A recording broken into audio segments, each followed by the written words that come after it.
بسم اللہ الرحمن الرحیم۔ السلام علیکم۔ حدیث نبوی صلی اللہ علیہ وآلہ وسلم۔ ایک شخص حارث بن ہشام نامی نے آن حضرت صلی اللہ علیہ وآلہ وسلم سے سوال کیا تھا، آن حضور آپ پر وحی کیسے نازل ہوتی ہے؟ آپ صلی اللہ علیہ وآلہ وسلم نے فرمایا کہ وحی نازل ہوتے وقت کبھی مجھ کو گھنٹی کی سی آواز محسوس ہوتی ہے اور وحی کی یہ کیفیت مجھ پر بہت شاق گزرتی ہے۔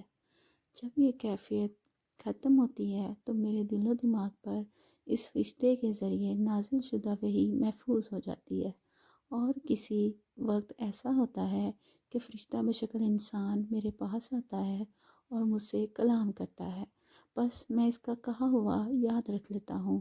حضرت عائشہ رضی اللہ عنہا کا بیان ہے کہ میں نے بہت کڑاکے کی سردی میں حضرت صلی اللہ علیہ وآلہ وسلم کو دیکھا ہے کہ آپ صلی اللہ علیہ وآلہ وسلم پر وحی نازل ہوئی، اور جب اس کا سلسلہ موقوف ہوا تو آپ صلی اللہ علیہ وسلم کی پیشانی پسینے سے شرابور تھی۔